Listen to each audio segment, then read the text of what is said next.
पावसाळ्यात गरमागरम भजे खाण्याची मजाच काय वेगळी असते। आज आपण साध्या गिलक्यापासून बाहेरून कुरकुरीत आणि आतून मौसूद अशी भन्नाट भजी बनवणार आहोत। चला तर रेसिपीला सुरुवात करूया। नमस्कार, रुचकर सूपमध्ये आपल्या सर्वांचं खूप खूप स्वागत आहे। बाहेर दो पाऊस पडत आहे आणि काहीतरी खमंग खायची इच्छा झालेली आहे, तर म्हणलं काहीतरी नवीन बनवूयात। चला तर मी आता गिलक्यापासून बनवणार आहे वरतून कुरकुरीत आणि आतून मौसूद असे भजे।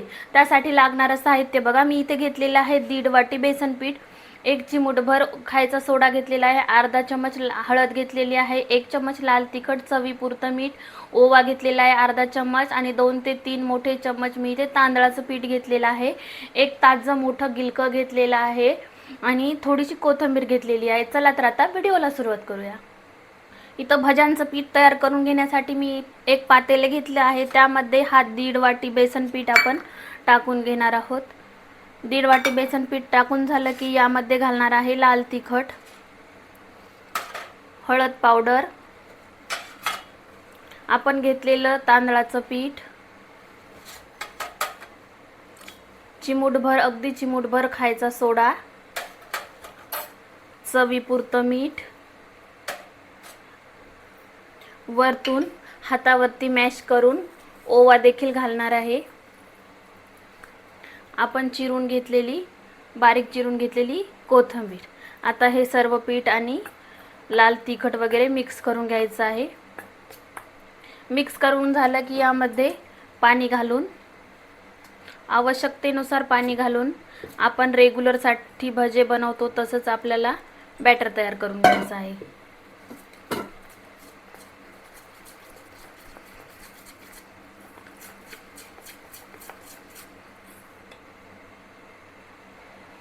जास्त आपल्याला घटसरही करायचं नाही आणि जास्त पातळ देखील पीठ करायचं नाही आहे। हे बघा, चमच्यावरतून अलगद असं पडेल इतपत आपल्याला बॅटर एकदम सेल बनवून घ्यायचं आहे। चला तर आता दोडकं आपण कट करून घेऊया। इथं गिलकं आपण एकदम स्वच्छ धुवून घेतलेलं आहे, एकदम पावसातून तोडून आणलेलं आहे आणि एकदम ताजं आहे। हे बघा, त्याचं फूल वरती आलेलं मी आत्ताच कट करून काढलेलं आहे। चला तर आता याच्या चकत्या करून घेऊया। आपल्याला जसं हवं आहे तसं याच्या चकत्या करून घ्यायच्या आहेत, पातळ जाड।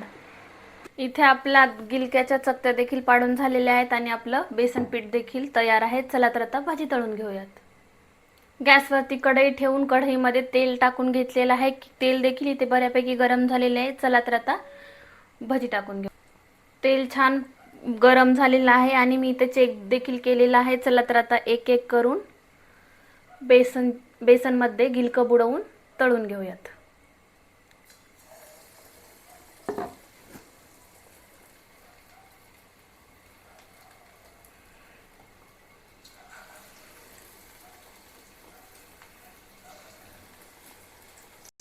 मी इथे 7 ते 8 भजे टाकून आलटून पलटून छान खरपूस रंगावरती भाजून घेत आहे।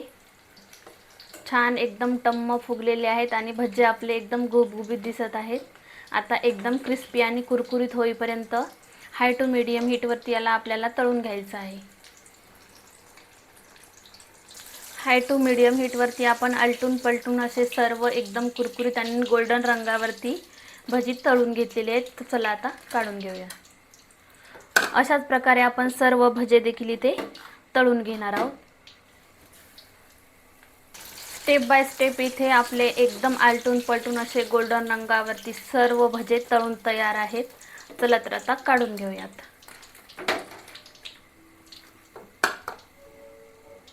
भजी तर सर्व तळून झालीत, मग आता मिरच्याशिवाय तर भज्यांना चव नाही, तर चला तर मग 4 मिरच्या तळून घेते। एकदम छान अशा 4 मिरच्या आपण गरमागरम 4 मिरच्या तळून घेतल्या आणि झाऱ्यावरती त्याला चुटकीभर मीठ टाकलेलं आहे आणि भज्यांसोबत खायला घेतलेले आहेत। चला तर आता एक भजा कसा कुरकुरीत झालाय ते दाखवते। हे बघा, एकदम आपले भजे असे कुरकुरीत झालेले आहेत।